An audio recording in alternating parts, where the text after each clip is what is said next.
to Good Boys Gone Bland, Season 6, Episode 8, Serenity 2019, not to be confused with the other Serenity. I am your co-host and ship captain, Denali. I'm your first mate, Ryan. Yeah. I paid you $700. My name is Jace. I would like to catch a tuna. Jace is now first mate because he paid me $700. That is my fish. I don't think that's what that. I would like to catch the fish. That's not what the payment. That's not what the payment's for. Ryan, go swab the poop deck. I think the first mate does that, anyways. Oh, fuck. I don't know anything about ships. Ryan, you wrote a book about ships. Yeah. Right? You have the most ship knowledge out of all of book. us. What's the third rank? Is it poop deck swabber? There's second mate. Okay. There's second mate. There's a lot of other stuff. There's like officers and stuff, and then you just have deckhands. Do you want first mate? This is your chance to outbid Jace's $700. No, I'm not paying to be first mate. Do you All realize right. that first mate is a job where you get I paid? want to catch the fish. I Jace paid you gets to catch the $700. fish. Are you making fun of the acting abilities of that? Right. client? The acting ability in this very good movie. We should probably add a disclaimer here about why we're watching this movie as well, because we did promise the audience a certain movie last week. Yeah, I messed up. It's okay. I mean, we didn't know either. Yeah, so I picked Hoodwinked, and people may really pay People went attention to crazy. what we're gonna say we're gonna watch, and they may Yeah. be hanging on our every word right now. We watched Serenity instead because Hoodwinked has been expunged from the internet.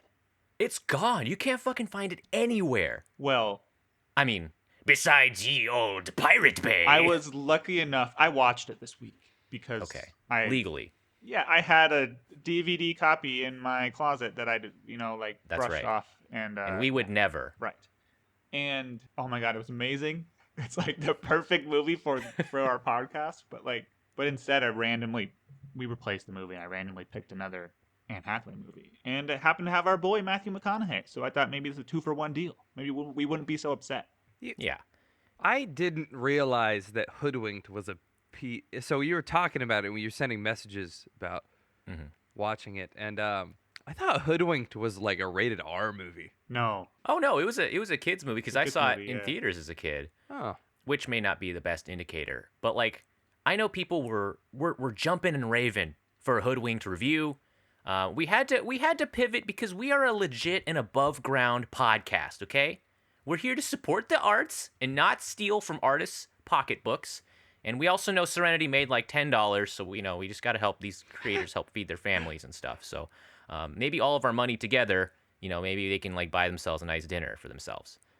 So I mean, Ryan, you watched Hoodwink. Can you just give us like a quick movie meter or Ann meter? well that's the thing about Hoodwink is like it sucks, and it's simultaneously like one of the most tightly written movies I've ever seen, where like every single line, it's like an episode of SpongeBob. Like every single line is a joke, is expository, or is going to be referenced later in the movie. And there's even like visual references to things that you wouldn't catch the first time you watch the movie. So Yeah. I like that a lot, and it's about multiple perspectives during a fairy tale story. So it's Red Riding Hood, the story about Red Riding Hood told from the perspective of Red, the perspective of the wolf, and then the perspective of the grandma. And when you overlap them, you start to realize that everybody's telling the truth, and everybody is there through like this really weird set of circumstances, and everybody's innocent. Oh, and the It's like lumberjack, Vantage too. Point. Yeah, exactly. It's like Vantage Point. And So, it was I great. mean- I would give it maybe a 6 out of 10 because Hoodwinked Movie meter? notoriously has the worst animation of any movie ever. they paid a tiny art studio in like Singapore to make it, right? The Philippines, yeah, and like the studio had never made a movie before. Wow.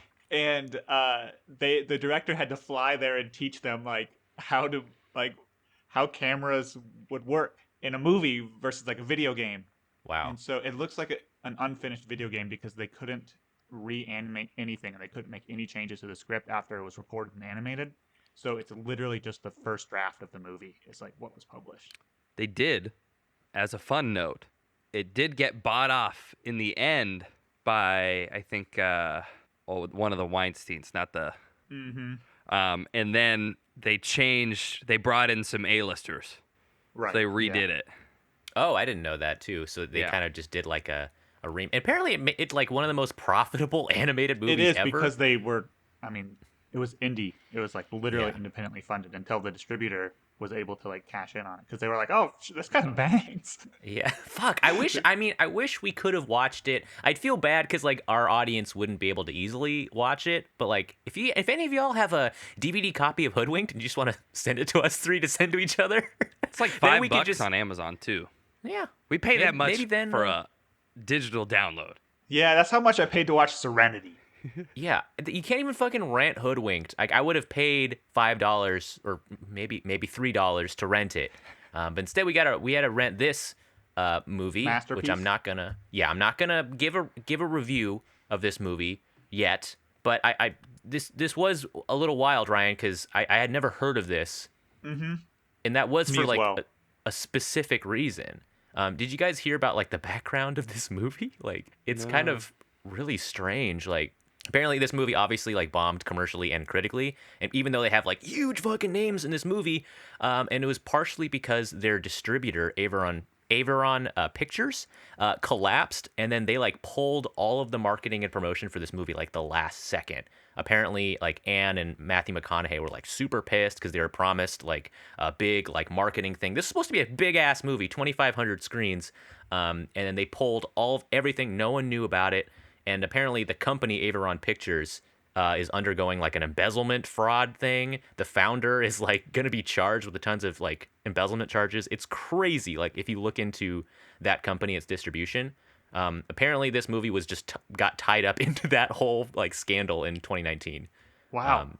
That's a Matthew McConaughey flick, baby. Yeah, that's I know, about what it's- we're going for. Remember here. Yeah. Serenity? Or not Serenity, Yeah, excuse me. Sahara, Remember right? Sahara? It was just like, Same shit. yeah. So like this movie is mired with just tons of weird scandals and very, very odd on top of that. I heard like test screenings didn't go well, so they refused to market it as well. So we kind of uncovered a high profile gem, I think, Ryan, with this movie. Yeah, that's one thing about it is like the actual production quality was weird Yeah. Like, in that it was sometimes these Matthew McConaughey, Anne Hathaway movies. Yeah, they're A-listers, but think about other A-listers who sometimes do a crappy low budget movie to maybe fulfill a contract where like it's like direct to DVD or something like that. And like not to throw any names out there, but like action stars do that a lot of the time.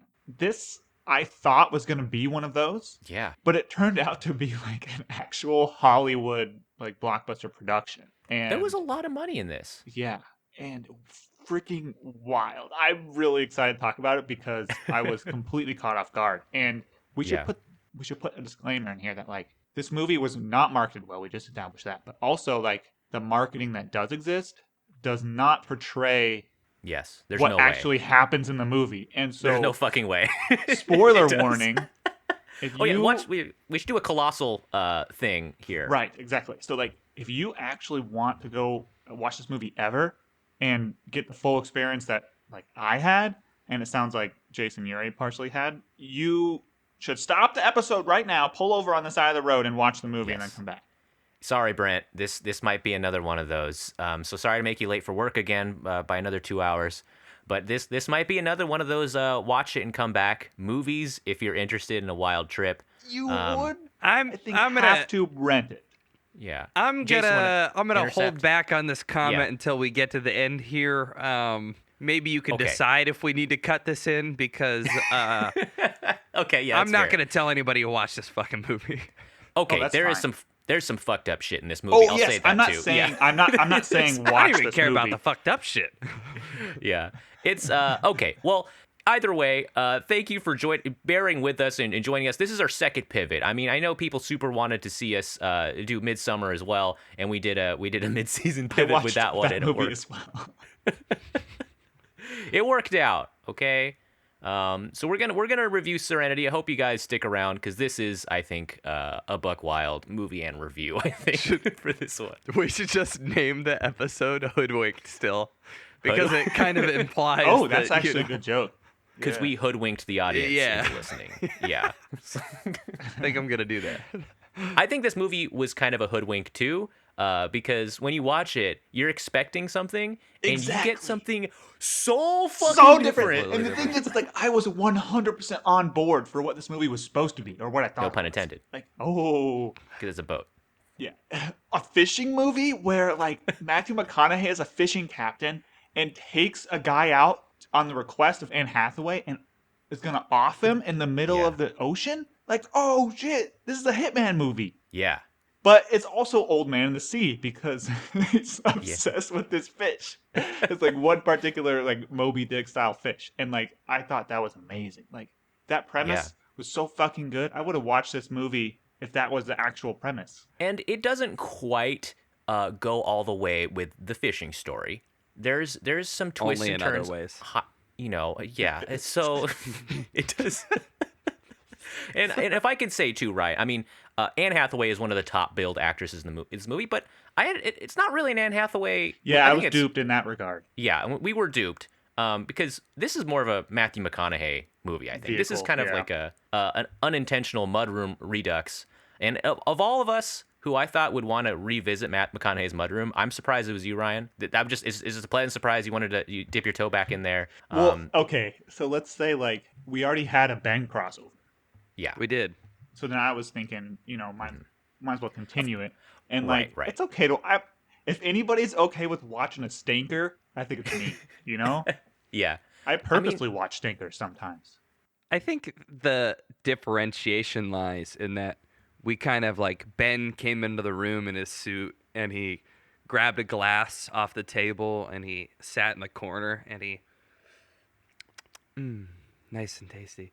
And then Matthew McConaughey kicked in the door and was like, all right, this is my fucking show. That's the thing about McConaughey too, is like I feel like he's never a side character. Yeah. Like Ben can do a side character. Right. McConaughey is like, this movie is about me, dog. Like it is all me. I'm in every fucking scene. So that was unexpected because I was thinking like they might be playing 50-50 just with the way the cover is. Yeah, they're exactly. I billed got that duped by way. the cover. Yeah. I was So, hoodwinked. I mean, fuck. Do we just want to get into the movie? Because I feel Yeah, like we there's so much to should. talk Yeah, about. so there's a much bunch of about random this. shit. Fuck it, dude. Ryan, you got the synopsis, man. So you can get in if you want. Okay. This movie, Serenity, directed by Stephen Knight, came out in 2019 to, I think, atrocious reviews. Like, people hate it. It has a 37 Metascore, 5.3 on IMDb, and 25 Rotten Tomatoes. its popularity has gone up 110 spots in the last week, and I think that's all from us. Yeah, I think it literally is. Starring not only Matthew McConaughey and Anne Hathaway, but also Diane Lane. She did amazing in this. She plays like a almost love interest side character. Jason Clarke has an abusive husband. I think he does like angry character very well. Jeremy Strong, to me, was like one of the stars of this movie. He plays like a suited up guy. I don't spoil it that much right now, but he did very good. And then the first mate, Duke, played by, how do I pronounce it? Jimon? Jimon? Okay, I'll read it. Jimon. Jimon? M-A-H-N. Jimon Hunsu? He's in like everything. He's a Like, great I've seen character that- actor. Yeah. And so Matthew McConaughey is Baker Dill. He's a fishing boat captain after one specific tuna that he has named Justice. And he's hooked this tuna so many times. And what, 5 times in a year, something like that. And they live on this tiny island called Plymouth. And it's in the middle of the ocean. It's an island, like most of them. And he goes out day after day, taking clients out sometimes on these tuna hunts. And if he ever hooks the one tuna, he can grab the rod and he'll know. And then, like, sometimes he'll take the rod away from the clients, and that provides, like, drama and stuff. So he's crazy for this fish, right? And then one day, Anne Hathaway shows up on the island and is like, oh, backstory, me and you have a kid and stuff. And she says, my husband is abusive and is flying to the island to go on a tuna trip. Tuna hunt. I think that's what they call it. Yeah, with you. And while you're out in the ocean, I want you to kill him. The man, not the tuna. Well, I don't think she has an opinion regarding the tuna. Okay, so but it's implied that the man will at least be killed in this transaction. Like Right. not But the tuna can also be killed. Okay, Yeah. so please continue. And she sorry. says, like, feed him the sharks. Yeah. And it's a The hit. man. The man. Or the tuna. Feed the man to She the doesn't sharks. care what happens to the tuna. Okay, yeah, but like he could feed the tuna to the sharks as well, and that could still be part of the transaction. Yeah, she doesn't care. Okay, yeah, sorry, please continue. Sorry, I keep interrupting you. Okay. Okay. Can you go What back? An Amber Alert crashed my phone. Oh no. We established that that Matthew McConaughey can kill the tuna and kill the man in the same trip. She doesn't care, but she does care about the man being killed at least. Yes.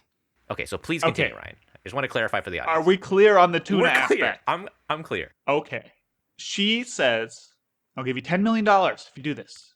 I'm desperate to protect our son, because now this is his stepfather that he's going to kill. And he's like, no. He doesn't want to do it. He rejects it. Well, the guy shows up and is like a bigger asshole than he had predicted, I think. And so the story is about Matthew McConaughey mulling over the idea of taking this guy out and taking him out while they're out. Oh. And the island, Matthew finds out, starts to self-correct, right? Like everything is getting in his way, stopping him from killing this guy. His first mate, is preventing him from, succumbing to temptation or whatever. And other people are trying to get him off the boat.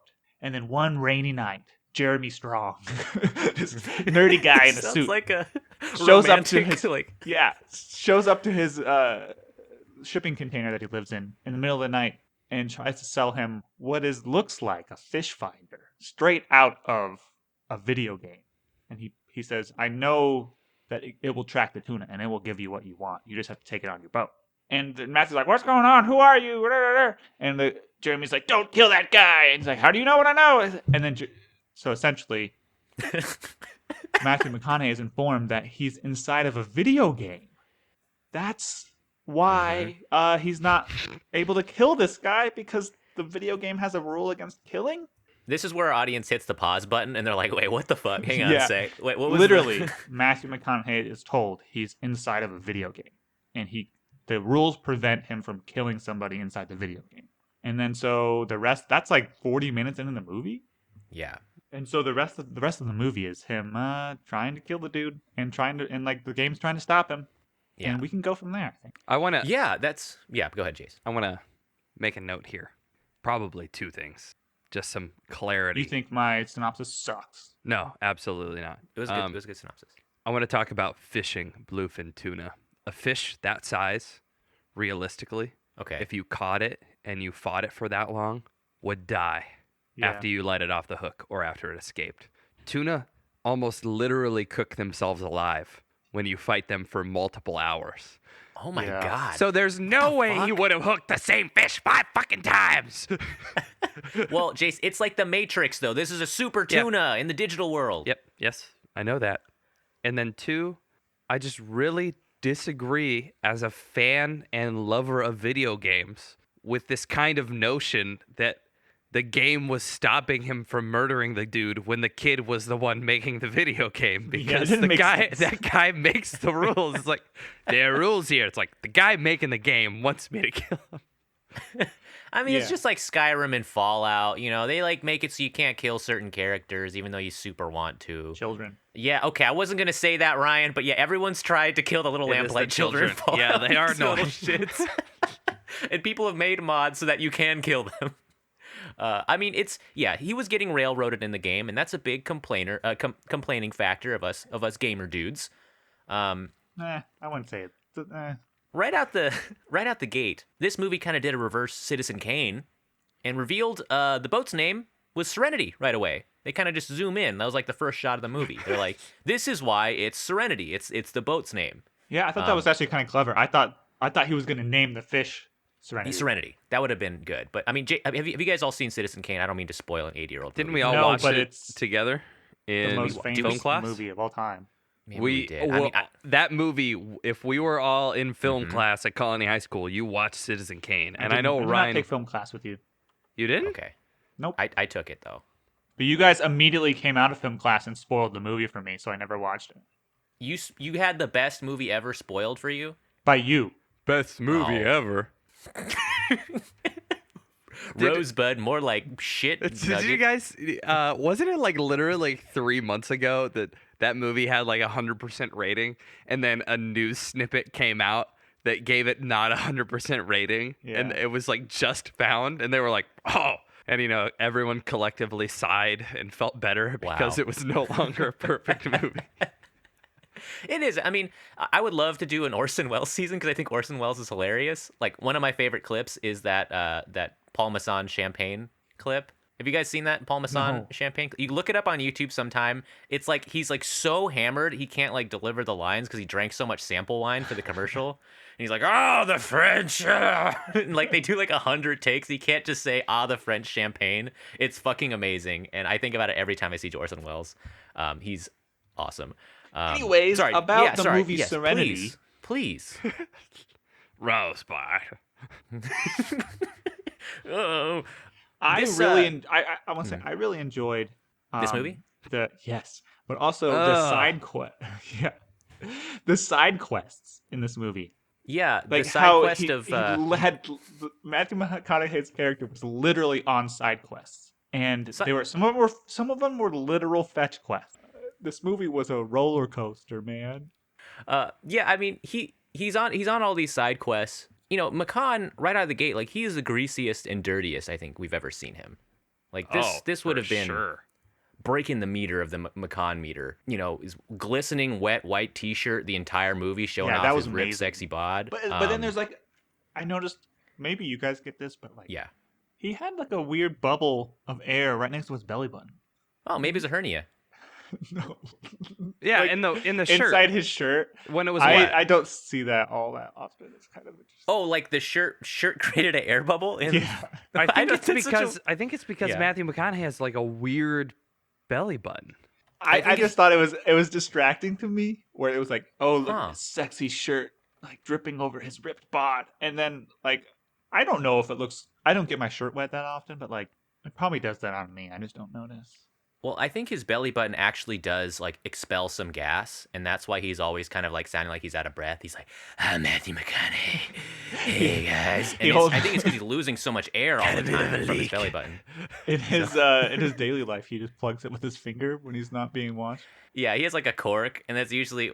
But when he can't have the cork in during shirtless scenes, so he's like always just like, "Oh, hey guys, can we wrap up filming real quick? Gotta put the cork back in. Running out of my McCon air." But I mean, you see a lot of Matthew McConaughey in this movie. You Like, see a lot of- everything. You see everything. Yeah. You see, I guess, full frontal for a bit. Not front profile. We got side profile. You got a little bit of front profile. in the ocean. You're right. He jumps butt ass naked in the ocean like 50 times in this movie, and I thought it was hilarious because if you watch the trailer, they CG'd a pair of shorts on him for these, and he did not wear shorts in any of those scenes. What? So if you ever want to see some CG Oh, in shorts, the trailer. yeah, painstakingly painted Oh, in. Watch I the see. trailer for this movie. Would side profile dong underwater be dangling? floating dong instead of hanging dong? I thought about this. So Because I you thought do about see this- the profile. Okay, Jason's not being just vulgar. You do see a very long sequence of side profile dong from McConaughey. It's not that long. and we talked about with Ben it's- Affleck in Gone Girl, he hung dong, and He did. we saw the profile of it.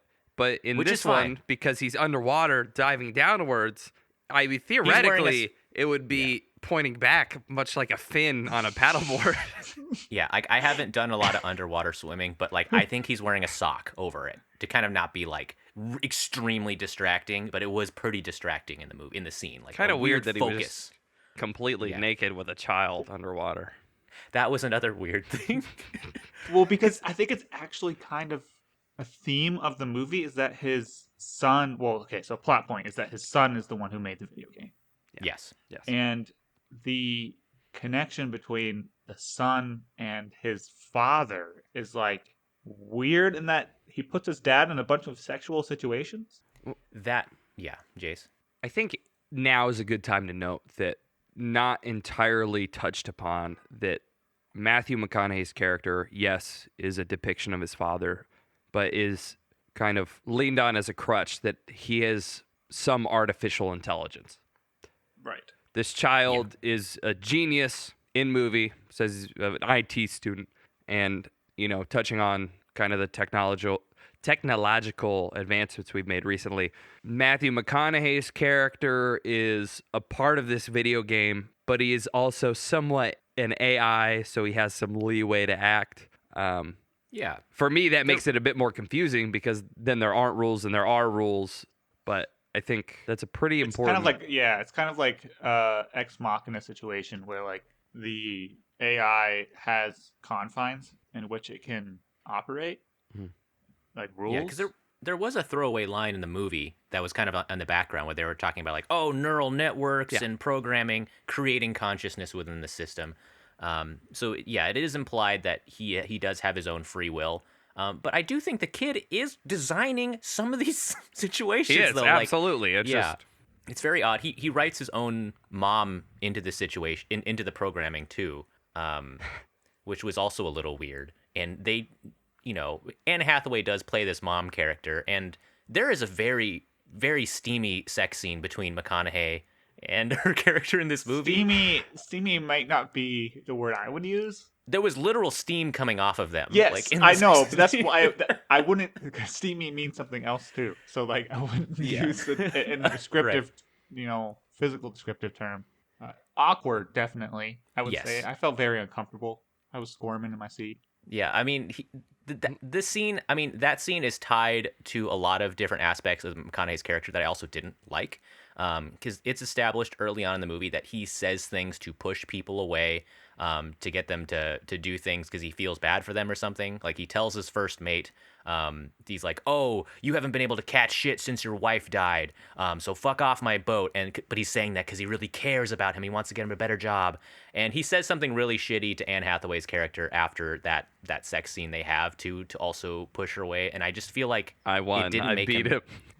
Yeah, he just says like, "I won, I beat him, the evil stepdad," and it just made him seem scummy in a way that was so irredeemable. I was like not on board with his character at all. I feel like you need to have him at least be somewhat, like you need to be somewhat empathetic towards the character, and I was so like not on board the whole time with this dude. That this is I watched this last night, and I think this movie, as far as a review and its content, might actually like require quite a bit longer between watching and reviewing because on a second take, and this is where the AI thing comes in, you have to realize that because they decided to give this a video game, the tone of a video game and put it in the story, everything in a video game has to be curated and created and has to be designed in a specific way. Voice lines, situations, funnily enough, the pixels of his dad's butt. So it's like when you think about Matthew McConaughey as an AI, did the kid write the "I beat him" line out of like frustration of what's going, like he wants his dad to be back with his mom, like, and it's like a few of the reviews that I've talked about have talked about the triangle, the hero, villain, victim triangle, and how the director of this movie wanted to kind of shift the narrative in the way that you look at that. So many times in this movie, I'm like, I get confused and then it loses me because I know now that the kid wrote the lines for half of these characters if we just remove Matthew McConaughey from the situation. And I think it really detracts from it. Yeah, I mean, it's all. I do feel Matthew McConaughey does say his own lines just in character. Like, I do think he has that free will. But yeah, you're right, Jace. Like, I did think, I mean, it's funny because my thinking was, all the other characters talk to him like an NPC. They say really weird things. The lines are really wooden. Does all these problems get resolved by the fact that in world all these lines are written by a 14-year-old? I mean, is this movie actually good? I mean, like all of the tonal weirdness, it's because a 14-year-old's writing his plot line in a video game. And so that's my biggest complaint. One of the first things I wrote down was like, this is terrible. The exposition is like really bland. It was all tell, not show. The dialogue was chunky, and like the editing was really weird, where like the camera angle would would do these like, there's a 360 rig where the camera was obviously on like some sort of rotating mechanism, and it would like swivel around the characters in unpredictable ways. And then to learn later that this is a video game, I thought redeemed it as far as a lot of those criticisms that I had went, where like, oh, this is a cutscene. you know? Like, oh, I get it. Mhm. Like, this thing sticks out because, like, it's an item, you know? Like, things like Yeah. that I thought was pretty cool. And, like, I thought the supernatural angle was not necessary at all in that he could The talk to psychic his talking, yeah. son through the video game. I didn't know it was a video game. I thought he could just talk to his son like on a different side of the planet. And then I learned that's the whole point of the movie is that he's, you know, kind of living this experience through his dad as a character in a video game. And Hmm. that I don't know. I ended up kind of like liking the movie. It It's was a weird AF, and I probably wouldn't Mhm. recommend it to barely anybody. But like, I don't know. I mean, is that a shield though? Like we were talking about this in our Thanksgiving episode. I mean, you could say that like, oh yeah, exactly. Like the creators made it perfect, like exactly bad in just the right way because the kid's making this, or is it just because they kind of sucked at writing and directing a movie? Yeah. Because there was, yeah, like we said, shitty dialogue. There was also not very good acting. There was extremely good actors in this movie. We've seen them do great work. But I feel like they needed to do other takes. I feel like they needed to be directed better, and I put that on the producers and director of this movie because Anne Hathaway, we know she can bring the heat in her scenes. We know she can play characters who are imperfect. And I mean, you compare this with Colossal, where she was giving, a performance where she was kind of a mess. And in this movie, she's kind of doing this weird, like, femme fatale, like Jessica Rabbit impression, and it was just very one note. I thought. Mhm. I feel like it could have been better. I was like disappointed with her depiction in this movie. She was also just not Not with written like very well. Yeah. I think with the depiction of her, Yeah. more like what she was told to do and like Yeah. how Yes, one yeah. dimensional her character was rather than Yeah. like her actual performance. I thought her and Matthew, well, pretty much everybody that I mentioned in my synopsis, I thought did a really good job. It was I mean, the NPC style characters that were weird. yeah, like you're probably thinking the same thing, Ryan. Like her lines to Matthew McConaughey, where she was talking and she was like, "Yeah, everyone knew about Iraq and the medals," and like she's saying it Hmm. like a MacGruber scene or something. Right, Like and she's that's what I mean by the yeah. expository dialogue was tell, not show. Like Hmm. Yeah. people don't like if I haven't seen you in a few years and suddenly we hang out, I'm not like, remember that time when it was Yeah, yeah, 2012 and I moved to this state, you moved to this state, and then for a while we saw each other, you know, every so and like we don't talk like that. We just say, hey, what's up, man? How's it going? yeah. And she The was talking like she was doing an impression of a character, somewhat like she was written into a video game as a character. And I wish they went further with her character too. Like it seemed like she could have been just as sleazy as McConaughey's character was. I was thinking like, oh man, maybe she's like plotting something and I she's like thought she was involved with faking some. it. Yeah, I did too, and that would have been more interesting to me. But instead, it was just very like she's a conduit for the plot to move forward, which was a little disappointing. Like, Yeah, I thought that the second twist was gonna be that you know this guy just doesn't like stepdad, yeah, and the stepdad's not a bad guy, and Matthew McConaughey only sees his behavior through the lens that Anne Hathaway gives him. That's why she has to show up early, and like I thought that would have been interesting. Where like there's gonna be a reveal at the end that he's just like he's kind of an asshole. Maybe he's like a drunk, but like he doesn't sure. actually physically hit her. More of a murder mystery than like a video game movie. Yeah, Yeah. I think this movie would have done better as just maybe even like supernatural noir. Like keep the connection to the sun. Don't give a little bit more dialogue to these NPC like characters. Give them a connection. Using the technology as kind of a scapegoat Yeah. is how I feel about it. But in that, talking about Anne Hathaway, yeah, it sucked for me. It sucks, and like my major complaint about this movie is that it feels like compared to for Les Mis, she was in the Yeah. movie for 15 minutes of screen time. I think she was probably in this for the same amount of time, but she won. She was nominated for Best Supporting Actor in that and won. I think she won, didn't she? Yeah, and then she won. In this movie, like because of the role, because of I think harder than any other character, it was like, Anne, you're playing a character who is the idealization or like the digital image of this 14-year-old mom who's abused, and you're this Jessica Rabbit-esque character that's like Yeah.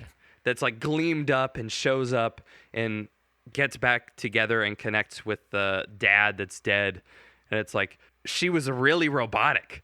But Yeah. I feel like they actually directed her to be that way. And I feel agree. bad. She didn't have, there was nothing that would have allowed Anne Hathaway, like in Les Mis, to bring this movie up. Because it was like, we know what we've written this. We know what the story is. We've written her to be more than Matthew McConaughey, an NPC, not an AI, which I would have liked if there was, I totally agree with that. Yeah. McConaughey was the only one with the room to kind of play. Yeah. And Right. She Hathaway, wasn't able to elevate this movie at all. Like yeah. her character was always second fiddle to the male characters in this movie. Whereas if she was more villainous or even like, more of a negotiator in this movie, had a bigger role, she might have been on par, at least maybe with the other characters. But like, Yeah. I felt like she didn't dominate the screen when she was on it because her character wasn't supposed to. I mean, we're supposed to be thinking like, oh, how does this impact Matthew McConaughey every time we see her? We're not like, oh no, I'm worried about her character. Right. I did read on I think it was probably like a Wikipedia thing, but she did say that she was attracted to playing Karen in the movie because the character, she says, like, put up a mask defined by the male gaze, and she also said that she was not usually asked to play these types of characters. So I think, yeah, like what you guys said, like she is just kind of just like a conduit in this movie. She's being affected by a lot of things, but it's just like she's just something that Matthew McConaughey needs to save or needs to resolve in some way. And that's where a lot of my disappointment was. And I feel like this was marketed, even with just the cover, as something where it's like a tour de force thing between the both of them, a push and pull relationship. And it's just like a Matthew McConaughey solo movie, honestly. So, and McConaughey did give, I think, a pretty solid performance, but it didn't save what was happening on screen. And I want to say that both Jason Clarke and Matthew McConaughey are the same age. They're born in 1969. Oh. They're 13 years older than Anne Hathaway. Yeah. And they were playing characters that were her age. So, and I think they aged them down. And that's a really strange choice when you have like Diane Lane, who is much closer in age to Matthew McConaughey. She's only 4 years older than he is. And so, or about 3 years. So like, it's a weird situation. I thought that was kind of a strange choice. Why not choose a different female, like a lead that would character? Yeah, like, I mean, that's Hollywood for you. It's always, always jobs for older, male exactly. actors. I mean, that's that's something that's actually coming up right now in media a lot. And like, maybe I think Diane Lane could have played, her and Anne Hathaway could have switched roles easily, I think, in this movie. And like, maybe Anne Hathaway could have been someone who was in that situation. Her character could have helped Matthew McConaughey figure out the puzzle. I mean, either way, they would have both been just side characters, I feel. But I mean, yeah, like if it could have been done more interesting, and I think that's kind of the crux of it, is that this twist, even though like it was kind of a crazy twist, right? Like this kind of led you into this this crazy plot element, but it was unsatisfying. Like I feel like it wasn't enough to make the movie interesting. I feel. When the computer twist came out, I had to admit, like, I was a little disappointed. I was like, huh. And the end of the movie, I mean, I suppose we kind of alluded to it, was where McConaughey does decide to kill Frank, the abusive stepdad. And then I think it's implied that it prompts the kid to get the courage to kill the stepdad in real life, which was pretty upsetting and weird to watch on the screen. And then there's kind of a big happy ending after that. Yeah, I didn't like the happy ending. I didn't like the post-killing, seeing the kid sitting in juvie or something like that. And like the news program that was laid over it was, I don't think, done well. No, it was. We never saw Anne Hathaway's character in the real world, in the kids' world. We never saw them interact, and I didn't like that at all. I think she should have been given a bigger role in the reality. That's a good point, Ryan. Like, I feel like it would have been more impactful if you actually saw the real Anne Hathaway character, not just the depiction. It would have grounded the situation more, not just the kid, but also the kid just smiling as the news goes, and they're like, "Oh, the kid might be exonerated because it was self-defense," and it was like this whole thing. And then the kid rewrites the program so that him and his dad can hang out in the digital world. But I mean, it leaves me thinking, and I wonder if you guys had the same reaction. What was the point of McConaughey's arc? Like, I think as soon as they established that it was a video game, really all precedent and like care and motives for the characters really didn't make sense anymore, and I just kind of lost interest. Yeah, the stakes just evaporated. Yeah. Because the whole thing was a kid just venting his frustrations into a video game. And once that happens, I'm like, okay, so am I just not supposed to give a shit about Matthew McConaughey or anybody in this program anymore? Because now it's they just framed a it kid. as the old man in the sea, like where at first he has a compulsion to get the fish. And I was like, hell yeah. And then this guy's going to get on the boat and they're going to be like, oh no. And he's going to have to like overcome his demons to like find new ways to get the fish and things like that. Like, Yeah. And then they changed it to his new compulsion was written into the video game as killing the father rather than killing the fish. And I thought that was interesting, but then it didn't explain why he still wanted to kill the fish. And he didn't really have anything to get over, right? Like, because as soon as you switch that, he's like on board. He's like, yeah, I'm going to do it. And that I thought was too easy of a switch where like he wasn't like, oh, well, didn't he say sometimes you have to do a bad thing? Like he's like the he good told his thing son, is doing a bad thing or something like which that. is weird message where he's like, you got to do a bad thing to make a good thing happen sometimes. Yeah. And he's like, okay. And I was like, Jesus. Like that was a weird thing. He was always on board with that ideal, I think. Yeah. It was never killing is wrong. It was like, I don't want to deal with this crap. I just want to catch this fish. So he never got over the killing is wrong arc. And I thought maybe like, I don't know. I all our thoughts kind of filter out. Hey, it seemed like it was pointless. Yeah, Jace. Find me a jury that's gonna convict that kid, Right. of right. murdering We his are stepfather. not going there. Yeah, Ryan, guilty or not guilty? Like, what's your We're verdict? not going there. I mean, this movie was, I don't know, I mean, you kind of see it coming as more details progress, as characters say certain lines. And I was kind of like, is this like a source code thing? Like, do you guys remember the movie Source Code with Jake Gyllenhaal? I didn't see it, but I know what you're talking about, Right. I mean, in this movie, we should say, too, Matthew McConaughey's real character is supposed to be dead in this movie. He was killed in Iraq, and the kid just rebuilds him into the video game. And his consciousness is in there. And I think Source Code does a version of this, and I think it's way more poignant, even though the overall plot is different. So if you want to, if that concept is interesting to you, watch Source Code instead, I'd say. Because this one was just executed in a way that was just not fucking interesting. And the fact that the dad is just a construct within the computer and he's just trapped in there, I also found just kind of disturbing. I was like, fuck, he has the memories of the kid's dad, and he's just stuck in this island, living this weird purgatory reality the whole time. Did you guys... So my question is, did you pick up on anything? Did you pick up on any of the breadcrumbs that they left that at the end of the movie you're able to like, oh, because so the Matthew McConaughey's character would have the same day every single day. And there was weird stuff playing over the radio. There was him not being able to run red lights, and his boat always going at the same time. And Julie picked up on it, and I was like, I feel so bad. This is kind of, but she was like that because talking about the Jeremy Strong character who notices something is going wrong because Matthew McConaughey is deviating from his schedule. He's like, there's a 20-second discrepancy in the schedule. Yeah. And she's like, oh, there's something meta going on with this guy. He's like, he knows what's going to happen, or he's a time traveler or something like that, or he's psychic. And I was like, no. This is I think I literally told her, this is just a character drama. And Matthew McConaughey is stressed out, so he's acting strangely, and he's like hyper, and he just wants to go out to sea early. And it turns out she was 100% correct. Right, I'm seeing a pattern of you shooting down Julie's correct theories and having to publicly apologize every episode. It's not that it's a public apology. It's that like we constantly discuss this stuff while it's going on, and she's just better at spotting things like that than I am because maybe I fall.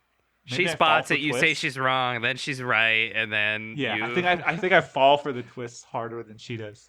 Well, maybe you're a more ideal movie audience, Ryan. You know, because I'm thinking when I'm watching this, I'm like, why would anybody write that into this movie? The writer would have to be a moron because I'm approaching it from like, you know, what was going on when you were writing this movie, and while maybe she's like open-minded. Yeah, I mean, before the twist happens, I'm like, there's so much tonal shifts in the movie. I'm kind of like, this is like 3 movies at once, and all of the characters are talking. Saying it should have been a trilogy? Like harbingers. Yeah, we should. Fuck. This could have been an interesting Netflix series, maybe a 10-episode thing. Westworld, dude. So that's the first thing that came to my mind. Like, if you watch Westworld and you don't know what's going on, the first half of the first episode, maybe, like, totally comes off as a normal Western movie. Like, Yeah. and so in this, in a way, I think could have maybe expanded.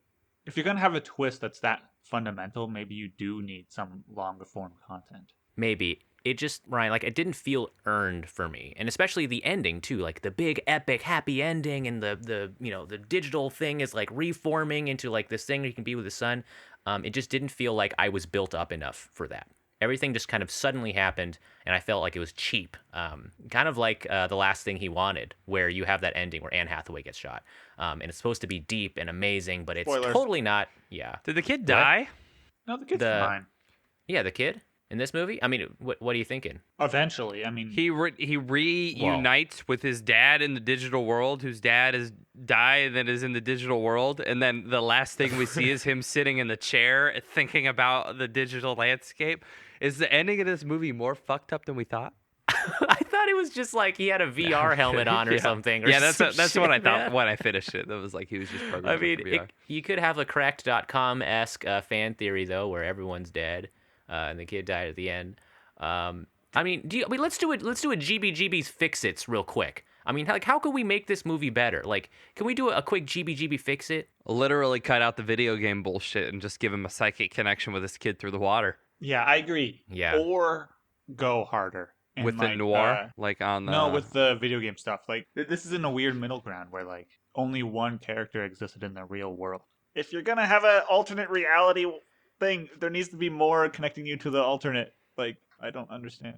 I think another thing that might help it too, like the scene where Matthew McConaughey kills Frank, I think was lackluster. Like, I feel like it would have been better if Matthew McConaughey and the tuna see each other and they kind of like nod knowingly to each other, and the tuna launches And out of the tuna, water. like a human hand comes around and it like slits its own throat with its thumb, and it's like, okay, I get it. Yeah, the tuna's like, yeah. And then he launches out of the water, McConaughey catches it and slaps Frank off the boat straight into the horizon. Wow. Like with a big old tuna fish slap. Oh. I And feel then like the that next would have day, been he cool. takes some of the money that Anne Hathaway gave him and he drops it into the ocean. Yeah, And the Oh, for tuna the yeah. comes tuna. up and eats the cash. Well, and then the tuna comes up and Matthew McConaughey throws him a beer and a cigarette because this movie was Big Cigarette, and they're like, Yeah. and they smoke it Yeah. together, and you know they're cool. Wow, And we then- are amazing at writing movies. And, then there's 10 more years banging. later- The Yeah. The There's tuna has more? sex. That's probably my fix. Is the opposite, where like The less don't sex. You want devote a less half sex? an hour of this movie to like weird sex scenes, and then you probably would be able to do all the things that we're talking about. Yeah, actually, we would have had more content because there was like the sex scenes went like kind of too long. Like just literally just too like the camera was. I was like, oh, they're still going for this. Yeah, I thought it was gonna and fade 'cause- to black. Yeah, like they normally. And Amber was walking in and out of the room as I was watching this, and every time she And walked you were like- in, it seemed like, it Some- seemed like there was some of- another naked scene, and she was like, "Damn, like wow, like how many fucking sex scenes are in this movie?" So maybe if the tuna also had sex, I feel like that would have just kind of balanced it out. And then maybe if the son maybe scans himself Tron style in the game, and they beat up Frank together, maybe that might have Ooh. been cool. Yeah, or maybe more Tron scanning, just kind of put it all in the game. And then have the tuna Tron scan into the real world so the tuna can escape. And then it's just Encino Man, where it's like literally fish out of water. And it like Yeah, enrolls and in the local high school. The kid's like showing it around, and there's kind of like then the tuna like starts to get more popular and is like cooler than the kid, and so there's like this budding resentment, and eventually there's like a big play at the end of the school year, and the kid's like practicing really hard, and the tuna shows up to his dressing room and like really helps him out, and they squash their beef. The tuna could be really good at you think he'd be really good at basketball, the tuna? Because he's so Ooh. big? Probably. That's literally the plot of Teen Wolf, is that animals are better at basketball than humans. Is this like yeah, there's no other sport that tuna is would this like be better Sea at. Bud?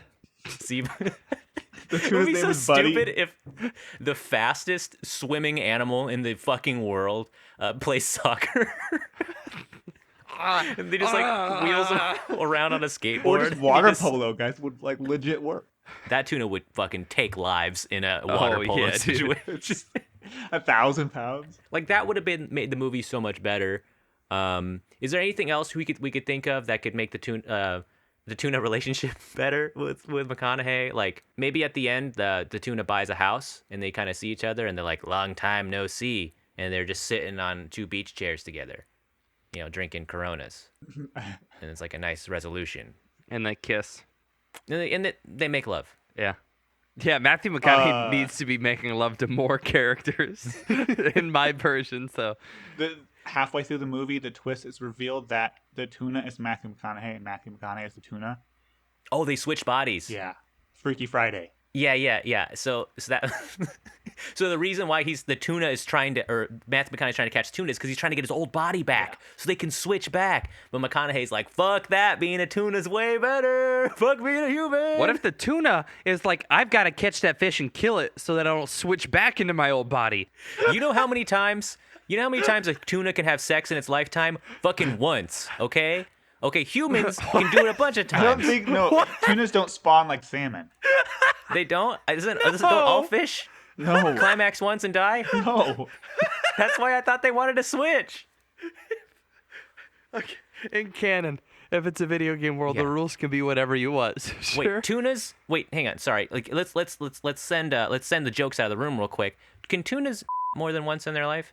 Salmon are some of the only fish that die when they spawn. Salmonids What? are, yeah.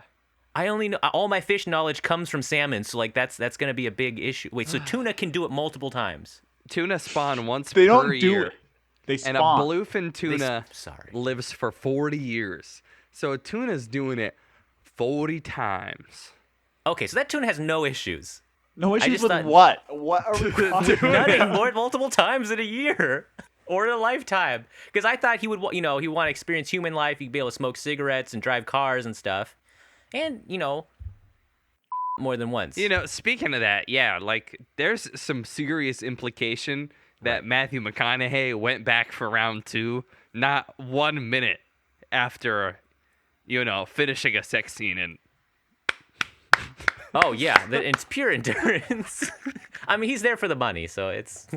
Oh, yeah, he's getting paid. he's programming it, set refractory period equal to 0 seconds. His son fucking did. That's another thing. That's like Do you his have son that straight message? up. Do you have the What? picture? Do you have the picture I sent you of that Reddit comment? Yeah. Yes. Can you? I laughed so hard last night that I cried, and then I gave myself the hiccups, and I had to wait 15 minutes to go to bed. Let's see. I think the comment was from Masked Manta on Reddit. Imagine programming a recurring side quest where your dead father must sweatily fuck the local in order to sustain operating costs on his tuna boat. Imagine programming a main quest event where you must render every polygon of your dead father's dripping wet ass so that he can realistically fuck your depressed mother. Imagine programming your mother to beg your abusive stepfather to choke her out while moaning daddy repeatedly. This kid is fucked up, yo. I don't know how much of that I could keep. But that is so. But that gets to the crux of it. We're all thinking about that in this movie. Yeah, that's the thing. Is like, it's kind of okay if that sort of thought comes out after you dwell on the movie, and maybe we're sitting here for an hour or two and we're riffing on the movie, and someone makes that joke. Like, oh, Yeah. wouldn't it be kind of funny if you thought about this?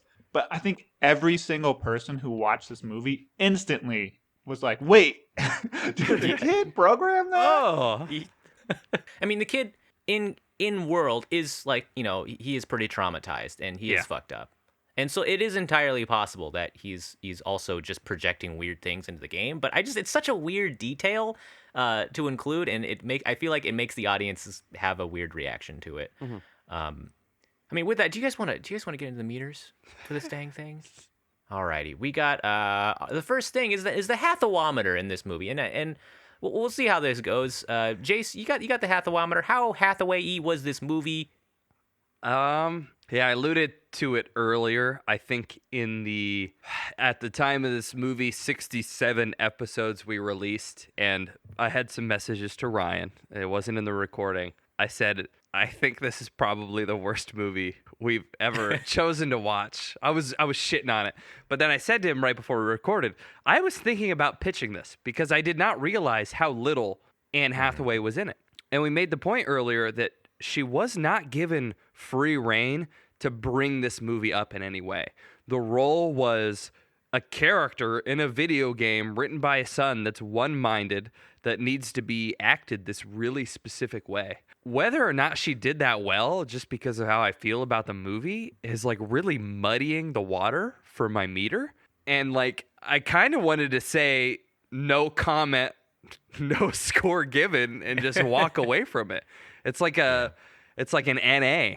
I quite literally can't, because I was so baffled by the entirety of the thing that I can't really think about what her character did or how her acting was. I mean, like, emotionally, in the scenes where she was being abused, it was like really tense, and I'm sitting on the couch, and then I'm really uncomfortable, and she's obviously playing that character really well. It makes me feel like it's like dirty. But then it's such tonal whiplash to Matthew McConaughey on a boat going, ah! That's just, it's so, I'm not going to give this a 0 because she did not play the part well as she was directed, but I'm going to give it a 0 because I would not tell somebody to watch this for Anne Hathaway. Yeah, fair enough, Jace. A 0 straight out of the gate. Ryan, what are you thinking for the Hathawometer? I'm gonna look real freaking stupid when we if Denali's like at all agrees with Jace, I'm gonna look like a dum-dum. I could have, we have a panel. 1 second. I could have given it a number. It's just really, really hard. Like, when thinking back to the first episodes of this podcast where I was like, I enjoyed the movie, I'm going to give it an 8. Yes. It's a weird quasi-0. I see what you mean, and I agree with you. I'm saying, like, when we get to the state of the podcast and we look at the charts and we see, like, our scores being so different, then I think I'm going to feel stupid when I say this, but I'm going to give Anne Hathaway a 7. What? And not just to be contrarian, that's what I came in saying. And, like, she, I thought, did a really good job. She acted circles around even Matthew McConaughey in a couple scenes. She did a very good job. I think that the only way I have to dock her is in quantity. Going by my formula, it's quality of the film. I think, like, you can't score that great on a terrible movie, and that's what I've been saying with, like, Princess Diaries and stuff. But I think this, I'm gonna disagree with you guys later too, because I like the movie. So she's not docked for being in a bad movie. It's just bad quantity. So take a couple off. Yeah, she didn't play her, stereotypical character. So take a point off. That's a 7. All right. I'm surprised to hear that, dog. I mean, it's sometimes art's subjective. Because I mean, I'll be honest, Ryan. Like, I was going into this before we discussed this, I was gonna give it a 0. Let me explain maybe why too, because I agree. Like, she gave a really good performance. Yeah. It was solid, but I think it was a very bad role. And I feel like she should have been directed differently. There was certain scenes where I was just like, maybe do a different take of that. Maybe like they make the camera angles different or something. There was a couple clunkers. At least from what I felt. I also felt like she was kind of railroaded into like a very narrow character, just like we said, kind of by design. And for that reason, I don't think it's a very Anne Hathaway-y movie. I think this is very much a McConaughey movie. Like, if we were doing the McComanometer right now, I would give him like a 9. Yeah. Because he's in every damn scene. Anne Hathaway doesn't show up until 18 minutes in, and only has screen time about 5 to 10 minutes in this movie. And the rest of the focus is on McConaughey. So if you're an Anne Hathaway fan, like, I don't think this is going to deliver on any level for you. And this also earned Hathaway and McConaughey a Razzie nomination in 2019. They both got nominated for Worst Actor, Worst Actress. Whoa, really? So there's another, there's another really aspect there too. To me. That doesn't make any sense. Well, I don't like the Razzies as a concept anyways. Sure, right. But there you have, like, this was critically panned. I know it's not maybe entirely fair for me to shit on Hathaway's role because she didn't write it, she didn't direct the movie, but I just really didn't like her character in this movie. I just feel like it wasn't impactful, and I feel like coming off of all of these movies that we've seen, it could have been better, and it was just, just the spotlight was on McConaughey so much. I'm gonna have to give it a 0 because it just seemed like she was pushed to the side in this movie. We didn't expect it going in, but I think it hurt it for me. Woof. So 0. We got a 007 here. Woof. This is unprecedented. Yes, I mean, listen, this is why we got the panel. You know, we don't post average scores. So I mean, maybe people have a different opinion. Maybe like the quality might outweigh things for people. I just think, it's really unprecedented. That's really cool. Yeah. I actually like that we're so far apart. Ryan's being really rough on Anne Hathaway all season, except for the movie that she's in for 10 minutes, where he gives her a 7. I like this movie. Let's get into this. Because like you All guys right. should Your know last that, scores like, are a 4 and a 4, a 3, a 4, and then she's. Wait, you gave her a 4 for Ella Enchanted? He gave her. Like Ella Enchanted, she's in every fucking scene, and she actually gave a good performance in that movie. she gets a couple points for quantity. Oh my god. Oh my god. Okay, well, all right. Let's get into the movie meters. What do you guys, Jace? What do you think about this movie? Man, the distillate of this movie is 4 separate images. It's Matthew McConaughey naked with a woman, Matthew McConaughey naked smoking a cigarette, Matthew McConaughey yelling up at the sky, ah! And then I guess Matthew McConaughey fishing, looking like he's like finishing like That was also there. yeah. I liked the first act of this movie before they reveal the twist is like pretty intriguing and interesting.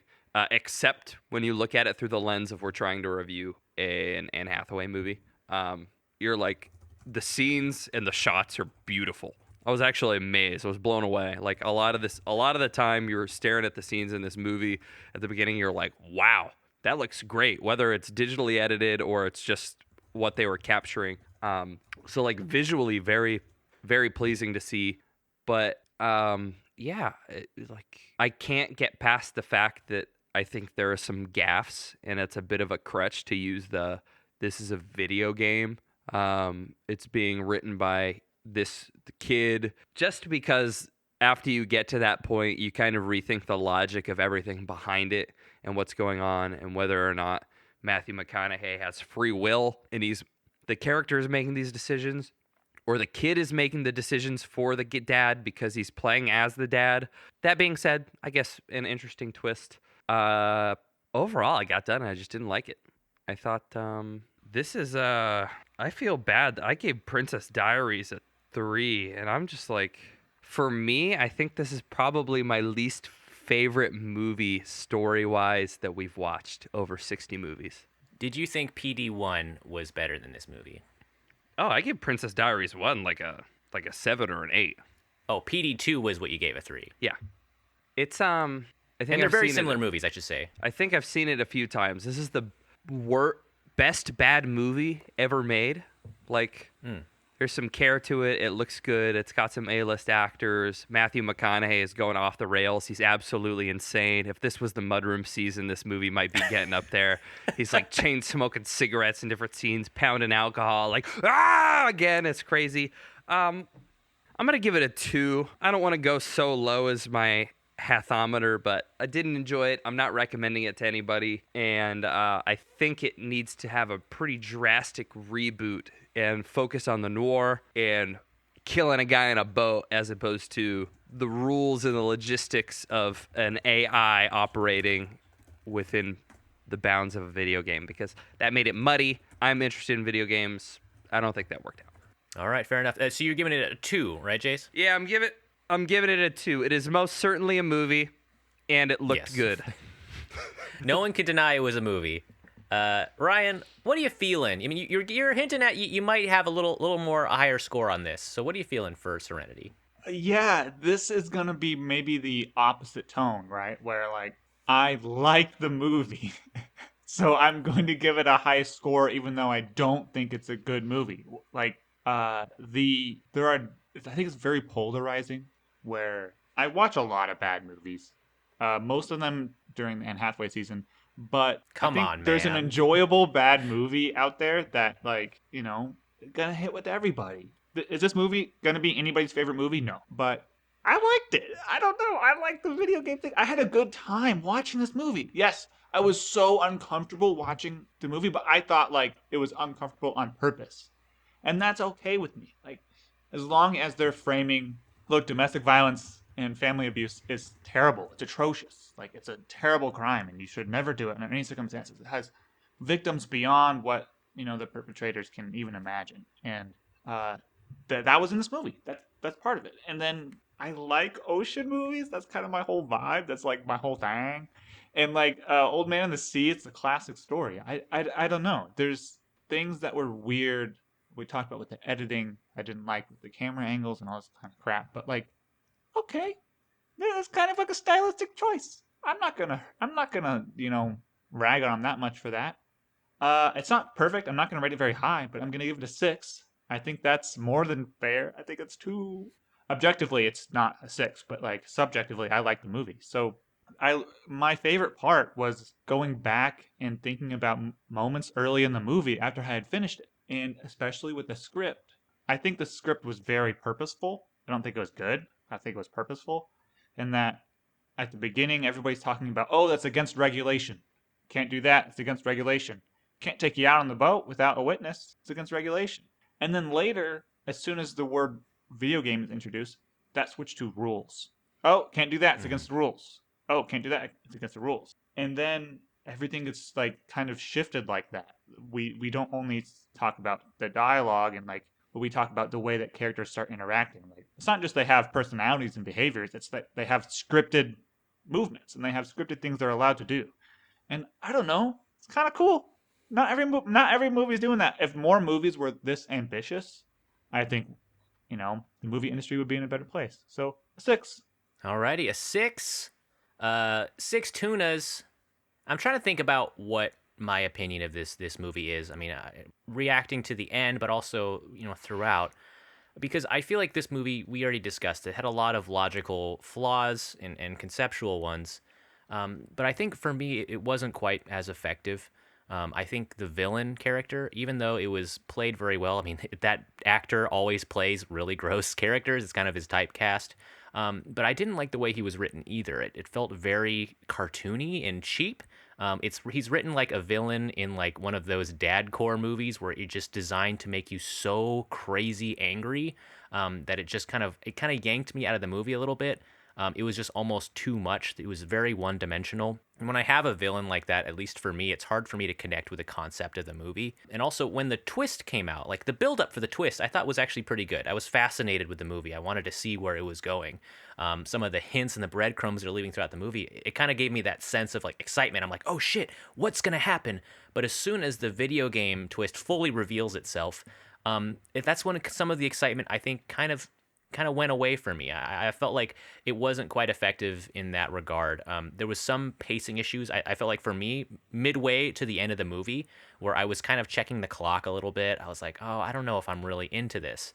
The other aspect of this movie I didn't really like, I mean, we discussed this before, is that Matthew McConaughey is the only real fully developed character in this movie.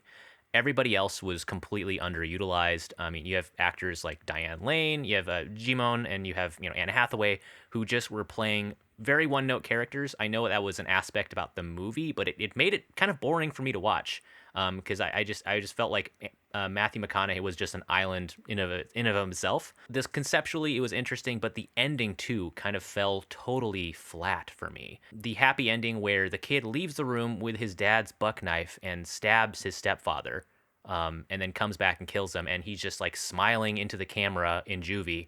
That was pretty fucked up, and I don't know what kind of message they're trying to send where they're like, yay, he killed him. Like, it was just sad and tonally very strange. I felt uncomfortable and not in a good way in that particular moment, and it kind of threw away the stakes for Matthew McConaughey's character too, where it was just like, yeah, he helped his son get the courage to do a fucked up thing. And that just didn't hit for me at all. And then the happy ending just felt really hokey, where they just kind of hug. The age thing with the son, too, was also odd, because he's supposed to be like 16, 17 in world, but he was like maybe 9 on camera, which was another just weird thing. There were just a lot of very strange things about this movie. I was entertained for part of it, so I think I'm going to give it a 3. I think it was interesting. I think it was a trip, but at the end of the day, I regretted watching it and spending time doing it. Not the worst movie we've seen, but I would say I think it's I might have liked it on par with the last thing he wanted. There was a lot of things executed well, but just overall, just a pooper for me. I think it's more interesting to think about than it was to watch. Like, there was a lot of, Ryan, you said there's a lack of expository dialogue. There's also a lack of expository scenes because it's almost like it's a video game that's not necessarily what would be in the game. It is like a cutscene or a loading screen. We go from one side to the camera flipping and then the boat's leaving. Or like, there's no loading of the boat. There's getting to the boat and then the boat leaving. And it really just doesn't save it for me. Like for the low it could have score, been it's kind of executed better, maybe. Yeah. There's could have been a good movie here, and this is also maybe the first movie of this season that fails the Bechdel test. I think, where you just I don't think two female characters ever talk or acknowledge each other in this movie. It was very male centric, very McConaughey centric, which also kind of turned me off of the movie as well. But there you have it, folks. Yeah, with Ryan. The idea isn't. I don't think the idea is complete trash, and I want to say maybe a better recommendation if someone wants to watch a movie like this is the movie Nocturnal Animals. Free Guy. Oh no, it's a complete opposite. Pretty good movie. The movie Nocturnal Animals, directed by Tom Ford, starring Amy Adams and Jake Gyllenhaal. It's much more of a psychological thriller, and there's some really bad violence in it, and also weird nudity stuff. And it's very, very mature subject matter, so warning on that. But it's kind of the same idea where a relationship is examined after the fact through a piece of media. And I thought maybe did this idea better. And I really liked it. It's well made, so just a heads up. Nocturnal Animals. I think I was going to see that too. This is the second time I think you mentioned the Amy Adams movie that was better than a movie that we were watching. But I'll check it out too, Ryan, because I did mention Source Code, which was similar. It's an interesting concept. Just as an aside, this movie came out January 25th of 2019. I was looking at the box office that weekend. This thing opened at number 5 on the list, despite the huge names. The number 1 that week was a certain M. Night Shyamalan movie called Glass. Oh, really? Which is buck wild. This is a weird weekend. You have another one called Aquaman and The Upside. These were just like really not very good movies, but really it's a really strange weekend in 2019. Yeah, because they put them all out over Christmas. All the, I think the big ones. January releases are usually not very good too. Isn't that kind of like a thing? Yeah. So, I mean, let us know what you guys think if you ended up seeing this movie. I don't know if I'll leave that disclaimer in the beginning to see this movie. And if you did, I'm sorry, guys. Better luck next time, I guess. We should have done Hoodwinked, man.